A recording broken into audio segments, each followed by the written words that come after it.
This is a general term for vigorously mixing ingredients together, often with a whisk or electric mixer.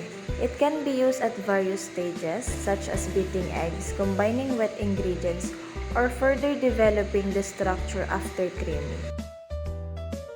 These techniques involve beating together fat, usually butter or shortening, and sugar until light and fluffy. It incorporates air into the mixture, which is crucial for the leavening and texture of many baked goods like cakes and cookies. This method is used to incorporate cold, solid fat like butter or shortening into dry ingredients, typically flour, until the mixture resembles coarse crumbs. This is essential for creating flaky texture in pastries like pie crust, biscuits, and scones. Cut and fold is a gentle way to mix light and airy ingredients. You slice down with a spatula, scoop underneath, and then flip the mixture over. This stops you from pressing out all the air and keeps things fluffy. This is a very gentle method of combining delicate mixtures such as whipped egg whites or meringue into heavier batters. It involves using a spatula to carefully cut down through the center of the mixture, scrape along the bottom of the bowl, and gently turn the lighter mixture over the heavier one, repeating until just combined. The goal is to incorporate air without deflating the mixture.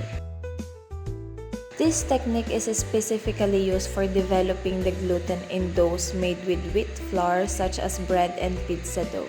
It involves repeatedly stretching, folding, and pressing the dough to create a network of gluten strands, which gives the baked goods their structure and chewiness. This step usually occurs after the initial mixing of wet and dry ingredients. This involves gently mixing ingredients together with a spoon or spatula until they are just combined. It's often used after wet and dry ingredients have been added to avoid overmixing, which can lead to a tough final product.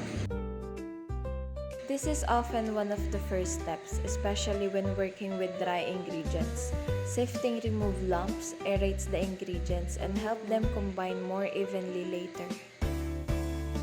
This is a specific type of beating that involves incorporating a lot of air into an ingredient, such as egg whites or heavy cream, to create a light and voluminous mixture. This is often done at later stage when a recipe calls for airy textures like in meringues or whipped cream.